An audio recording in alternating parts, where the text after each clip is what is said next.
Chapter 13, 7 Mile Showdown.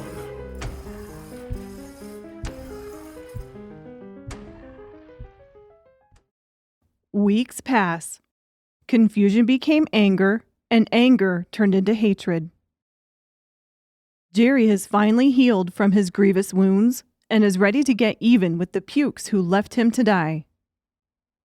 Chester and Jerry have put together a team of bruisers from their side of the river, and Sam and Frank have done the same from their side. Chester and Jerry's team, the 7 Mile Blue Cats, wear flashy jerseys sporting an evil catfish with the word blue printed in the center of the fish. While Sam and Frank's team, the 7 Mile River Rats, wear jerseys that humor their fans with a smiling rat flushing a catfish down a toilet.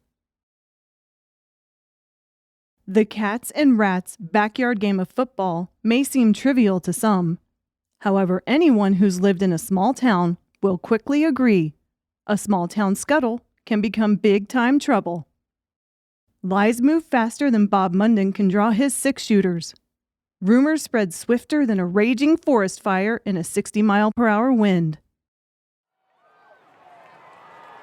The stadium is full, and the town is empty. Generations of lifelong friends with newfound hatred for those that live on the other side stand shoulder to shoulder, staying loyal to their side of the Russian River. The crazed crowd begins chanting their team's chosen name, which quickly turns into rancid, demonic words of anger. Flying fists fill the air. Cats! Kill those cats!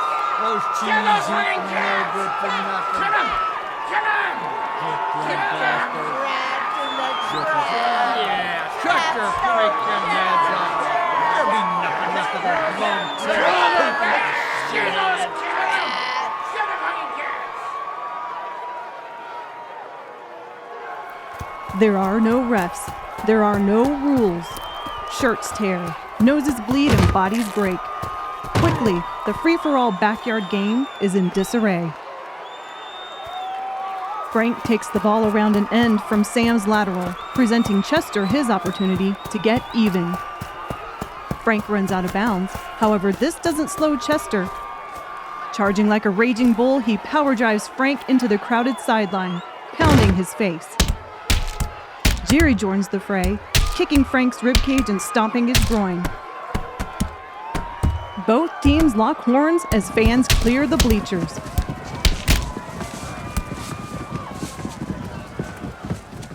The fight quickly escalates into an all-out war. Glass bottles become jagged blades, wooden bleachers become tinder for a raging fire, and the goalposts become nothing but heavy steel beams, crushing bodies as they fall to the ground.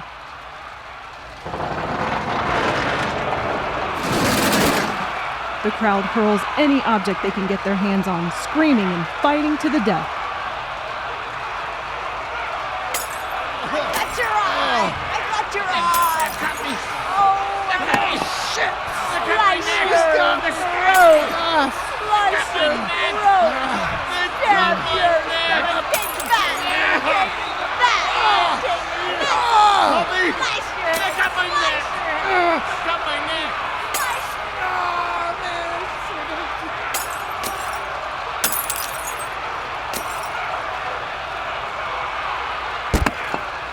After being assaulted from a flying object to his jaw, Joe exits the stadium. While digging for his truck keys, he is blindsided by 2 large men.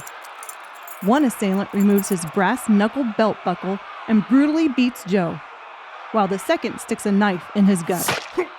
This is for my brother from the wine field.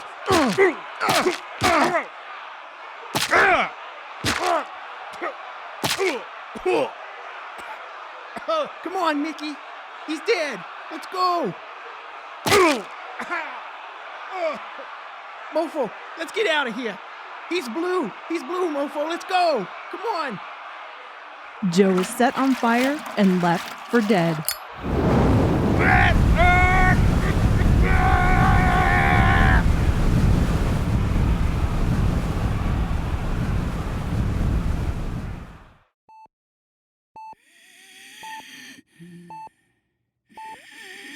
Joe wakes in the hospital with Chester by his side. He is badly burned with a fractured skull and internal bleeding. The doctors were able to save his life and his eyes, but his face will be scarred forever. Joe will repay Chester one day for saving his life, but for now he has only one thing on his mind: kill Mofo Mickey.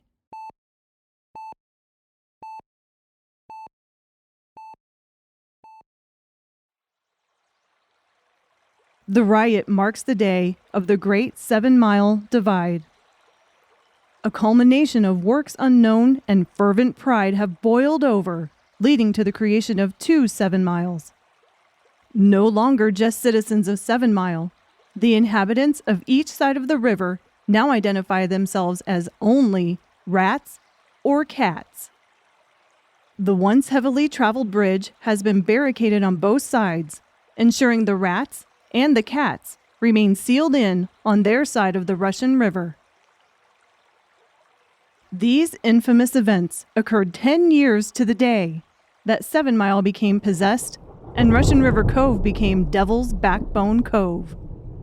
July 10th, the day all devils howl.